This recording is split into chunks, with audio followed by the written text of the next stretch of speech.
Money, money, money must be funny in the rich man's world.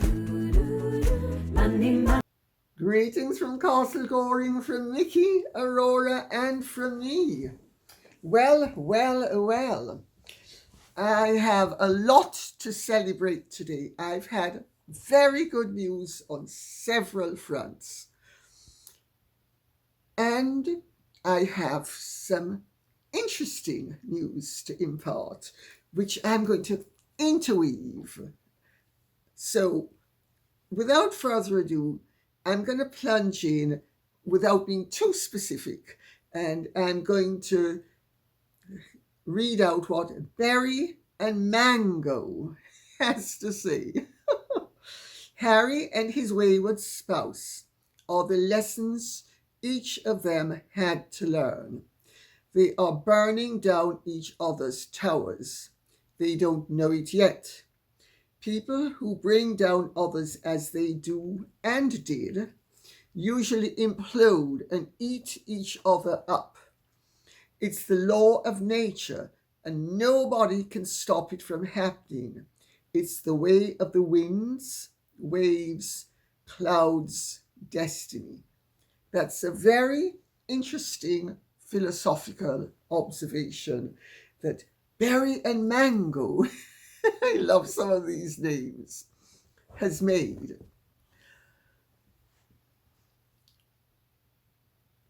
I actually agree. I think Harry and Meghan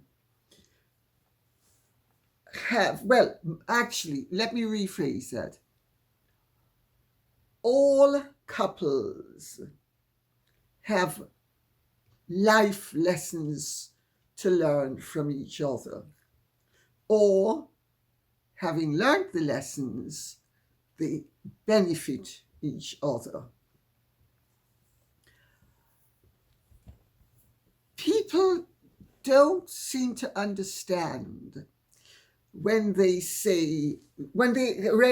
accept what the press says, that, oh, the Nigerian tour was a great success. No, it wasn't. People resent the fact that the press will come out with this rubbish and rail against the fact that the press will publish such rubbish, and really demand that the press stop publishing such rubbish.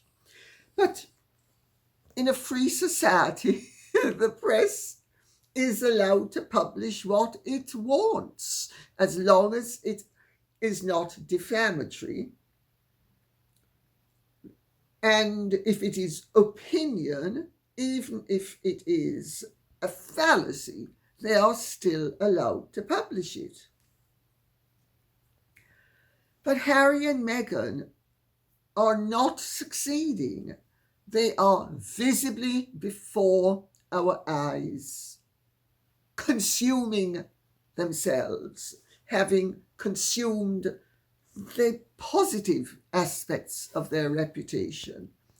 And all the self-assertions that are taking place as to how wonderful they are. Oh, look at us, we are royal. Yes, look at you. You made a total idiot of yourself. And all the mainstream media stating that they didn't doesn't alter the fact that they did. Meghan is, in my opinion, a vicious, malicious, egocentric, narcissistic, Machiavellian,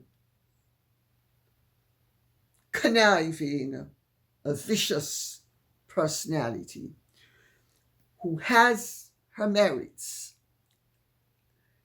has advantages, exploits them, but ultimately to her own detriment. It's called fouling in your own nest or fouling in your own backyard. Nobody invites the world in to a ball and they are spectacularly attired and then proceeds to expel waste matter that creates a huge stink as well as a very unpleasant trail. That is not the mark of a socially skilled person. It is not the mark of a continent person.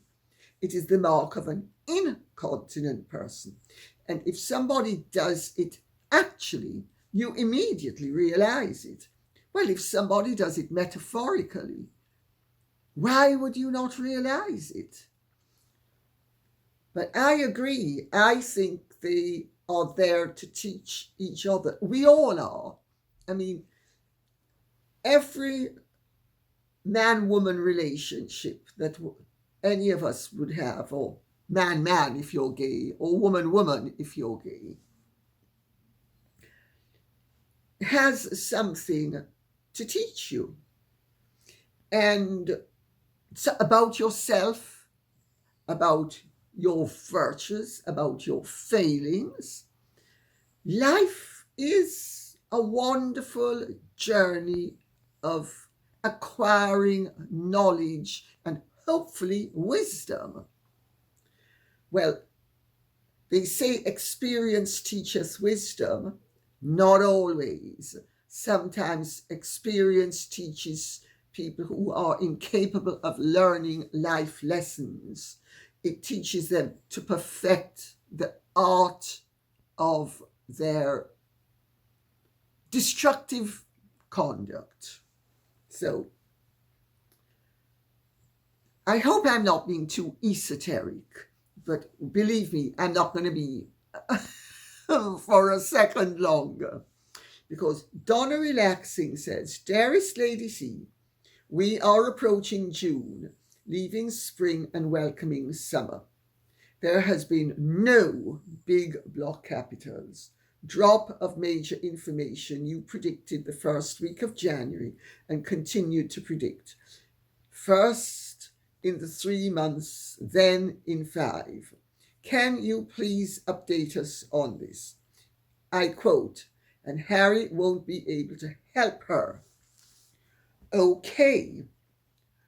Donna Relaxing, you are like many people who is expecting immediate annihilation and very frustrated that you're not getting it. Sorry. I said that Meghan and Harry would get their comeuppance.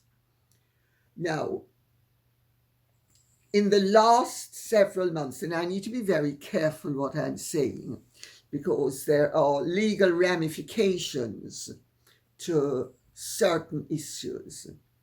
But in the last several months, do you think Meghan and Harry's reputation has been enhanced? Or do you think that it has been exposed in a far greater way than it was before? For instance, I'll just use one example.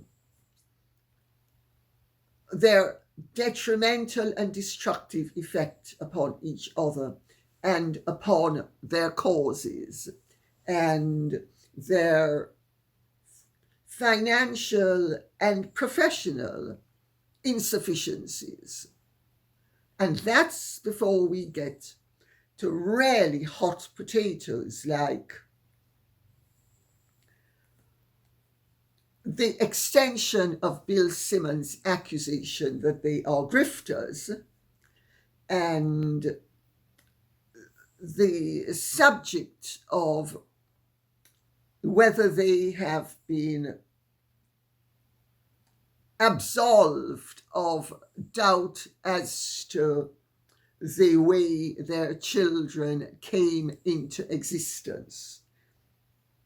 Just because nothing is being done right now doesn't mean that it's not out there in the public domain and that it has not called into question their bona fides, their right to lecture, their right to actually occupy positions of any influence or responsibility. And that's just with regard to the children. There are a lot of other issues that have come to light recently and have been crystallizing in a way that, well, it's ever increasing. The snowball as it's rolling down the mountain gets bigger and bigger. Let me put it that way.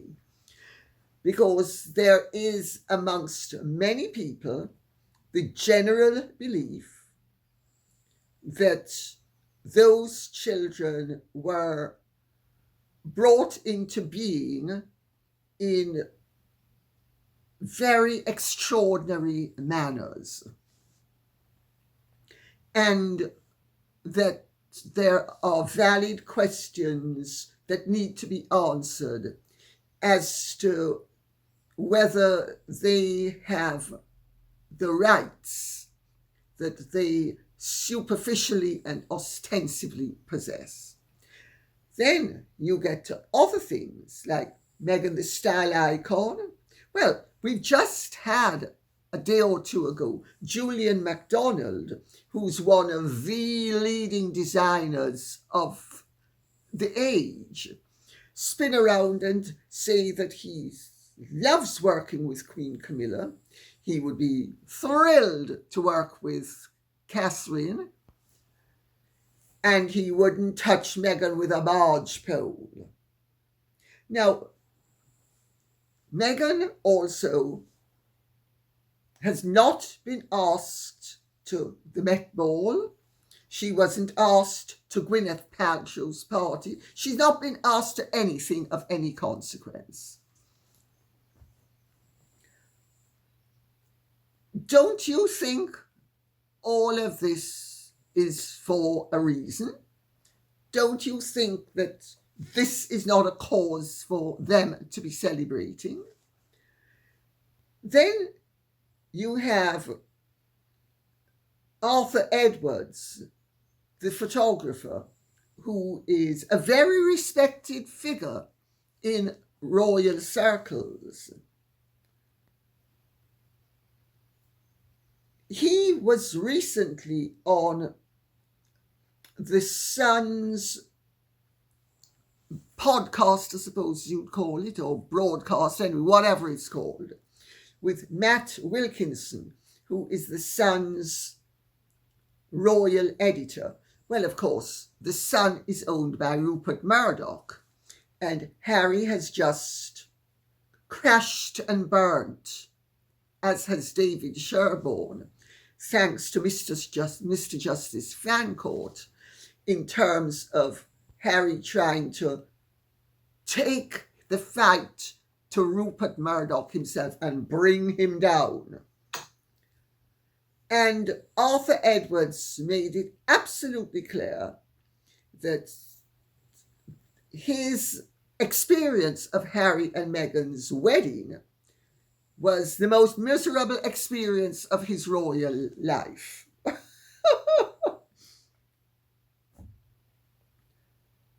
It's coming from all angles.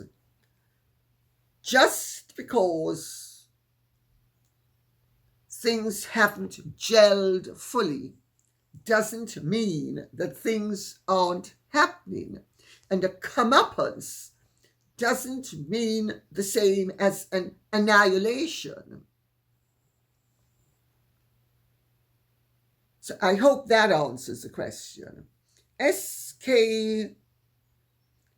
Hefner says, Dear Lady C, with your beautiful tiara, and I need to interject at this point and say, to celebrate International Tiara Day, which was yesterday, and I had no idea, incidentally, that there was such a thing as International Tiara Day. But I was asked to celebrate it by showing my favorite tiara, which I did. And it is beautiful. It really is very beautiful. So it was yesterday, and because it fell on a Friday, it was members only.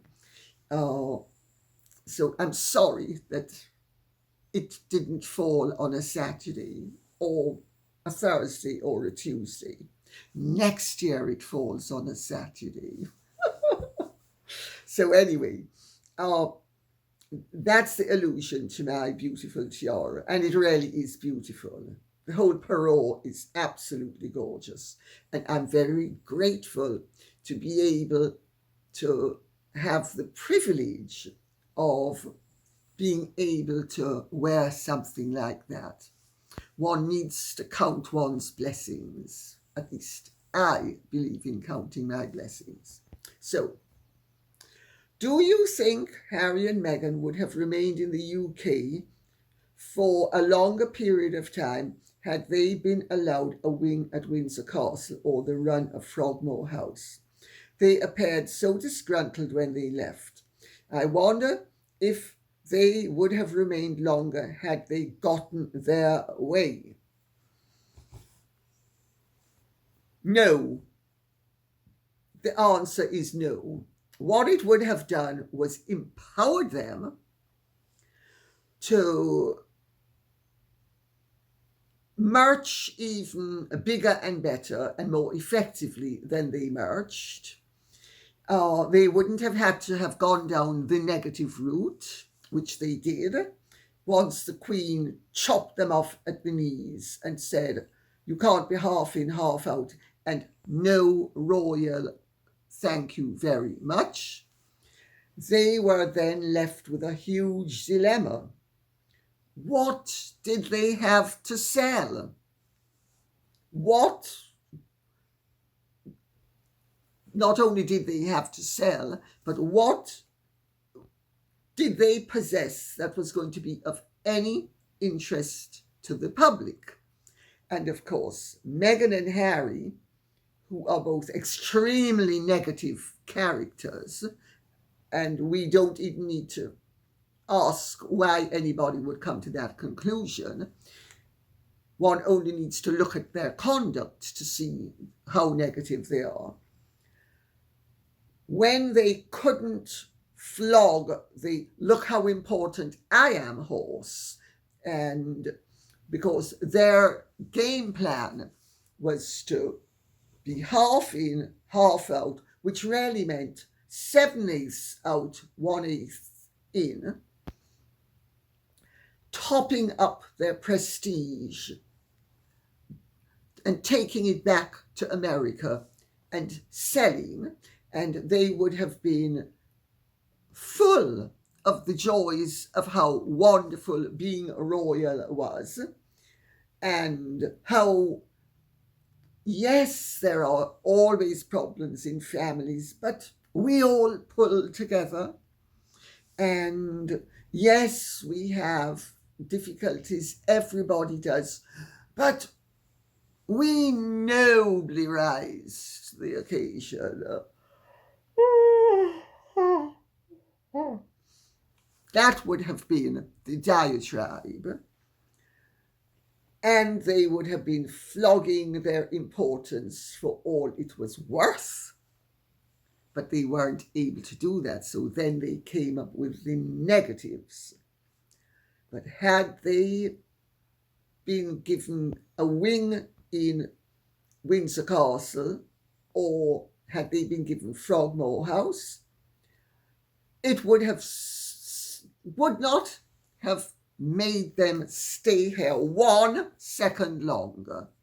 It wouldn't have made them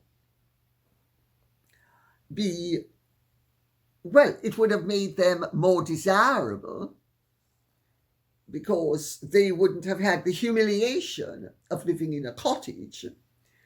They would have had the splendor of living in a house that Queen Victoria's mother lived in.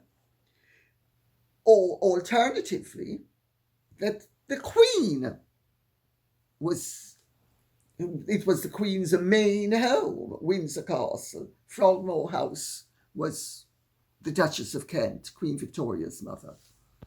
And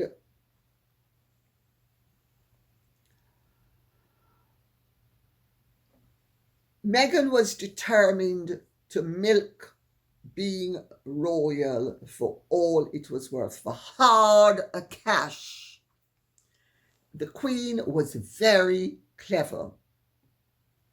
She made sure that she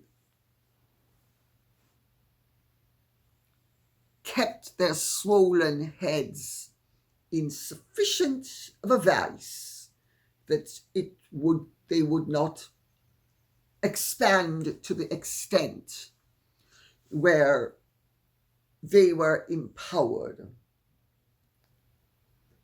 to make a total mockery of the royal family and the royal way. So I hope that answers the question.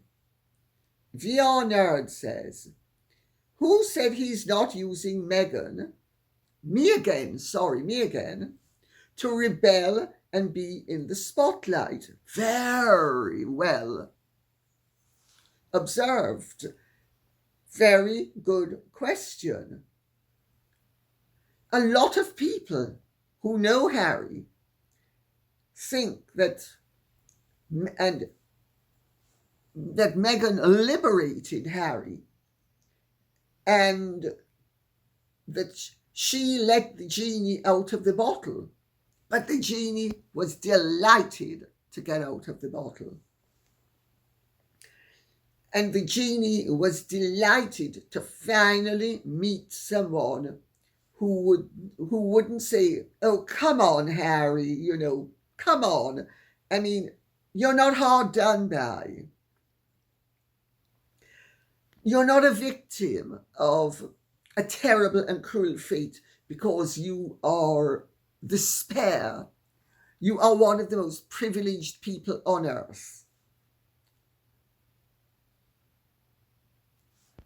Meghan was, no, you're so underprivileged. You're just a victim. You're like me. I'm a victim too. We're both victims. I think there is a strong case to be argued for the fact that whether you say that Meghan let the genie out of the bottle and the genie has run riot and created havoc, or that, as I have been putting it, that these failings of Harry's and these troubling aspects of his character and personality always existed, but they were contained. He had his dark side, which was containable until Meghan released the stopper, out popped the genie, since when it's been uncontained. Or, to put it yet another way, that she allowed Harry and encouraged Harry to rebel and to play the victim, as she does, knowing very well that it would increase the attention that they were getting. Now, Harry and Meghan were born complainers and were busy complaining privately long before they took to Oprah to complain publicly. But my belief is, going off what I have heard from people who know Harry well, that had they been allowed to be 7/8 out and 1/8 in, none of this would be happening, because he basically liked being popular, and he basically knew being a moaning, groaning man baby was not going to play well. And he is sufficiently well brought up to have understood that. And also, I understand from people who know them that, in fact, he has not approved of some of the things she said and done. He's gone along with them, but she has actually wrong-footed him on many an occasion. And then he goes along with it. And that actually, to me, is very credible, because I used to see my mother do that with my father. And because he was meow whipped, he'd go along with it, constantly selling himself and everybody else and his principles and his well-being out. And I think Harry does a version of that. So, but also he enjoys the spotlight. Anybody who thinks he doesn't know the Harrys of this world. The more they complain about the attention, is the more they seek it. Anne Moore says, Lady C, I'm American. We've seen that post office woman crying over hair. We've had the documentary and the mini-series with the thousands accused of grifting. I'm convinced she's crying only because she got found out and been accused of being devious and heartless. What do you think? Well, and more, I have to agree with you. Paula Vennells has given a performance worthy of Meghan Markle and Prince Harry.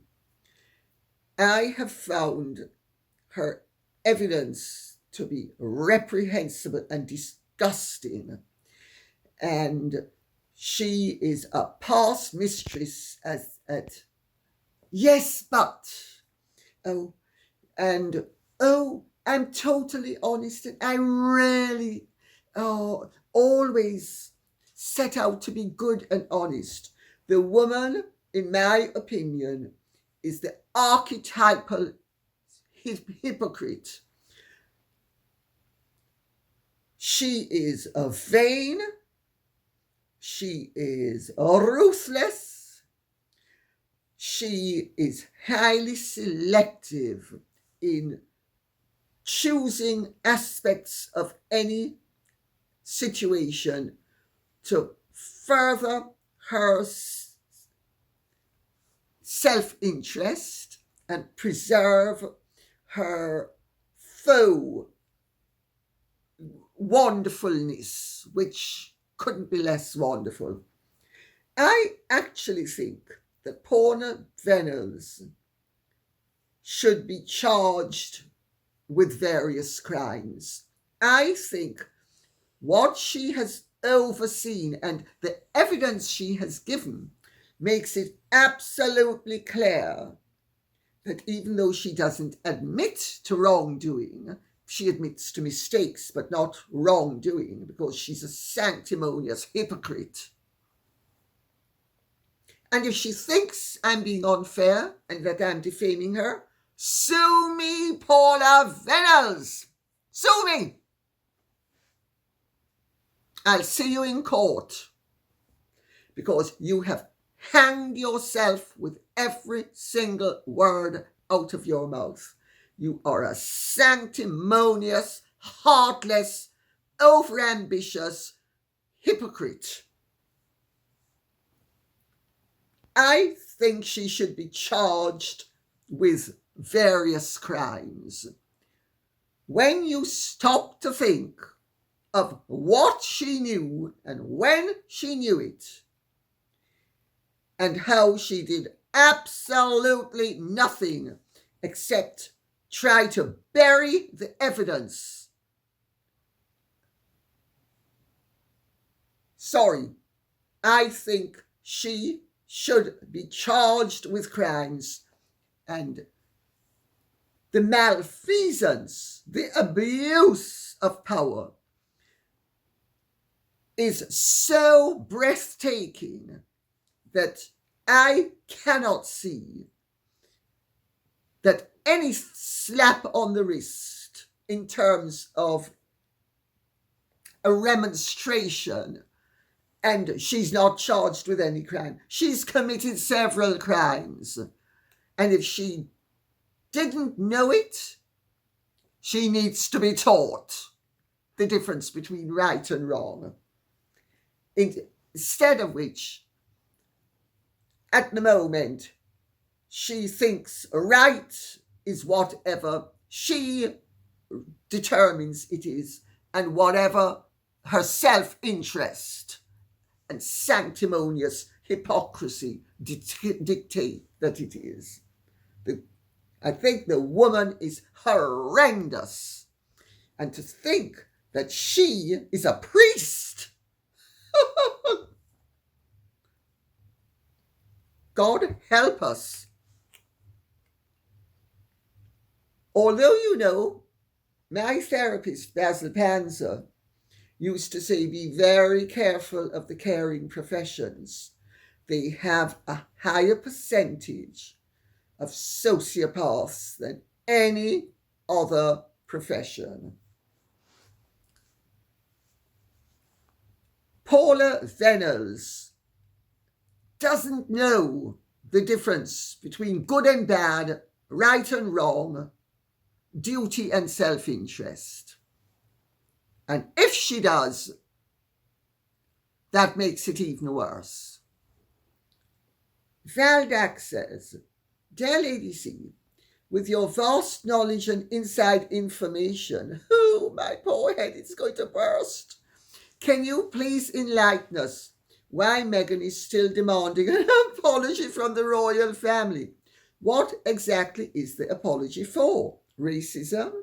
Well, there was none, and this coming from a woman who has openly stated she's Caucasian prior to entering the royal family. Bullying? Well, I believe those she bullied. Too much evidence for it not to have happened? Failing to treat her so-called mental health issues? Her puppet of a husband has therapists on speed dial. So I guess the apology would be for not allowing her to attend red carpet events only, and for King Charles not to give her unlimited access to the Duchy of Cornwall funds. In your dreams, Meghan Markle, she's on planet Markle again.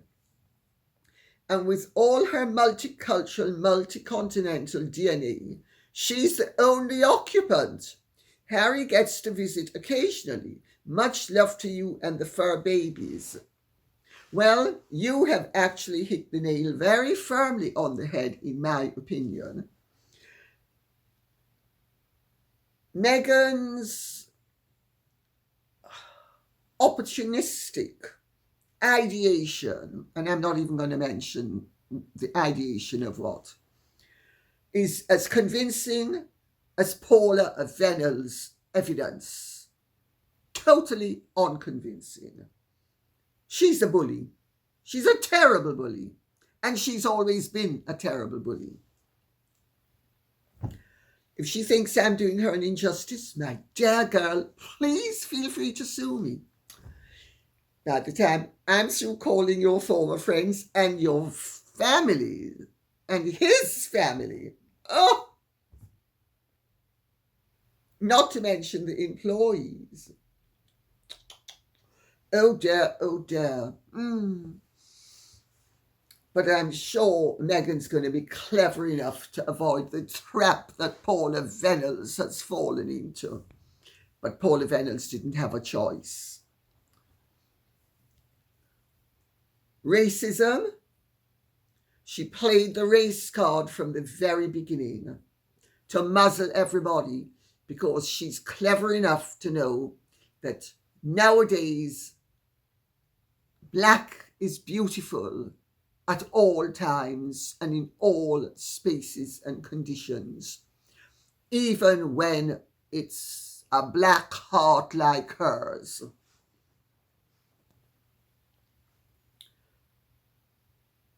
Yes, her complaint is that she wasn't allowed to marry into the family. She wasn't allowed to get Frogmore House instead of Frogmore Cottage. She wasn't allowed to sail off to California and become a big star while she was going to pretend how grand she was as Her Royal Highness the Duchess of Sussex. Great actress. Not only was Mr. DeMille informed that he needed to keep those cinematographers going so that she could get her close-up, Kevin Costner was supposed to be in the frame as well. Not to mention George Clooney. Maybe she was going to star opposite George Clooney. He's the much older man, and she's the jeune fille.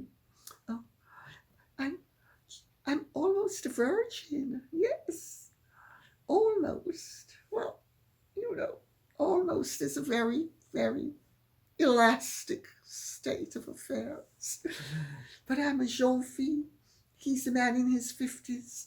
I'm going to play a 27-year-old almost virgin who's had very little experience, only 300 or 400 lovers. Yes, that's going to be the role I'm going to play. And I'm going to get an Oscar for it because everybody will know that the character I'm playing bears no relationship whatsoever to me.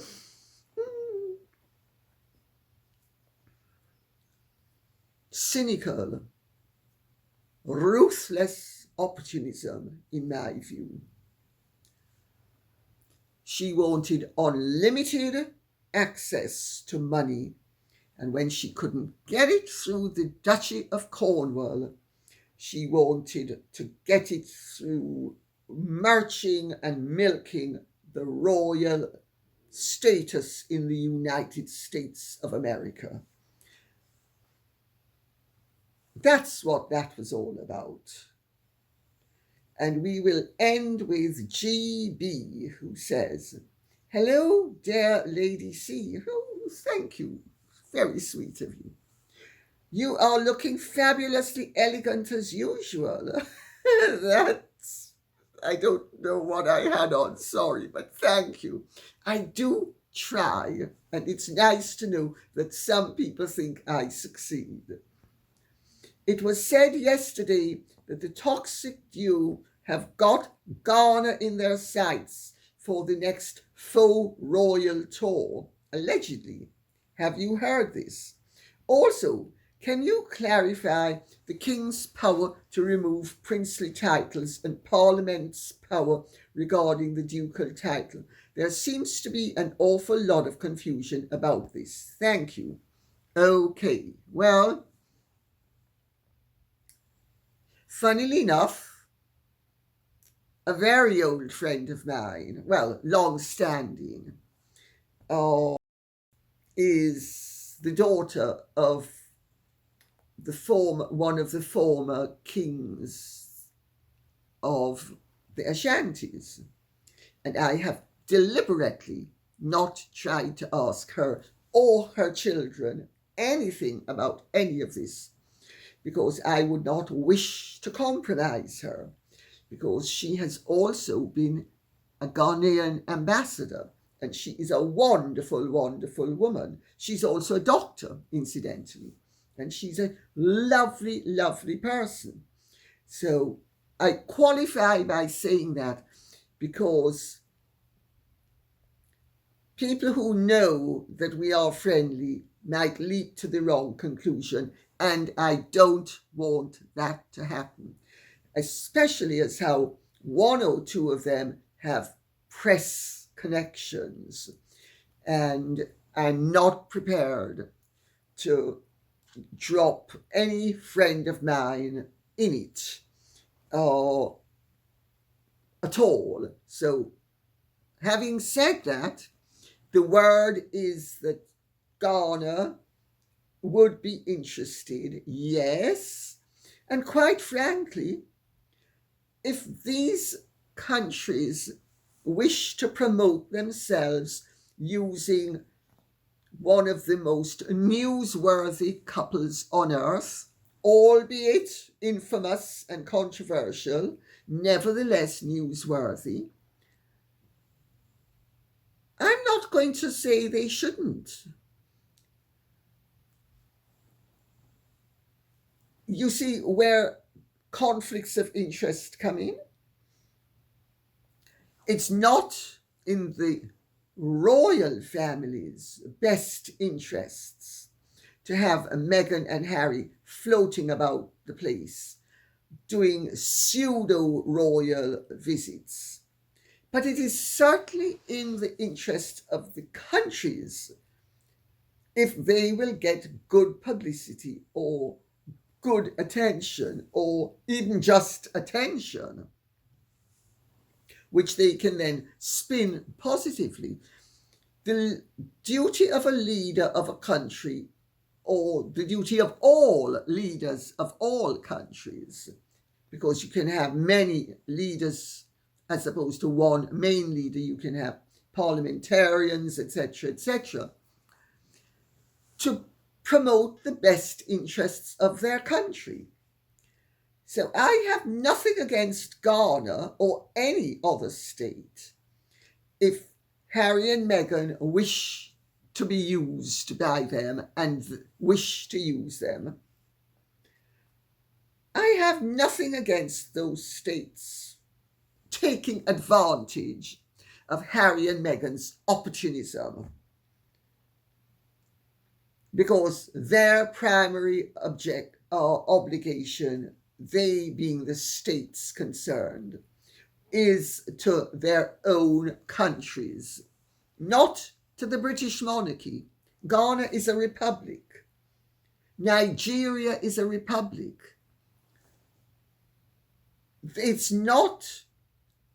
They're not monarchies. They have monarchs, but they are republics with monarchs within the republican state. So let's wait and see what happens, but I understand that there are concerns behind the scenes at too many capitalizations being, well, I'm trying to find a nice way of putting it. Oh, what the heck, I'll just say it as it is. There are real concerns that various countries will opportunistically, for their own self-interest, damage the monarchy by having those two deadbeat grifters, as Bill Simmons called them,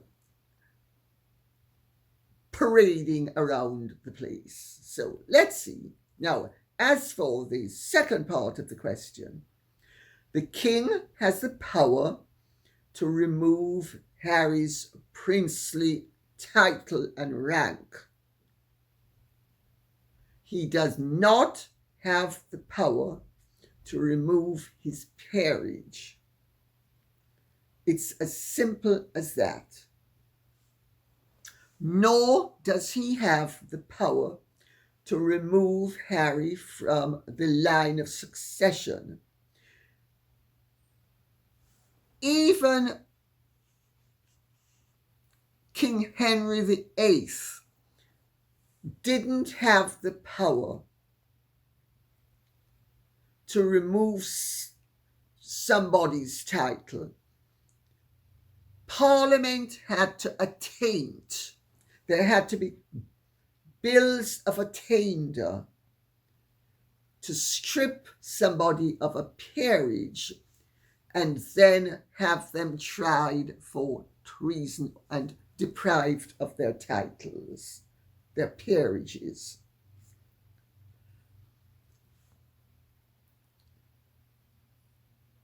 I hope that answers the question. If it doesn't, I think I couldn't be clearer, but if I'm not seeing the forest for the trees and I'm not being clear, please feel free to ask me and I will address it again. But George V stripped Prince Alistair of Connaught of his princely rank at the stroke of a pen. He can strip Harry of his princely rank. He cannot strip him of his dukedom, and he cannot remove him from the line of succession. That has to be done by Parliament. The British monarch, ever since 1689, sits on the throne not by the grace of God, but at the invitation of Parliament. I hope that explains it. And I hope that also makes it clear how far fewer options the king has and how difficult it would be, because Parliament has many different parties and many different representatives, several hundred MPs, each of whom would have to think of his constituents and their desires. It's not as simple and as straightforward in a constitutional monarchy as people would like to believe it is.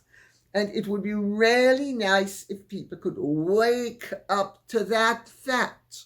They can stamp their feet as much as they want. Unless we have a dictatorship, the king can't dictate. It's as simple as that. And on that note, I'll say thank you very much for listening. I hope this has been of some interest to you. If it has, please keep the questions and comments coming in so I will know what you would like us to be speaking about. Okay, thank you so much. Godspeed. And if you have truly enjoyed this, would you care to like, share, subscribe, press the notification bell, and take good care. Bye-bye.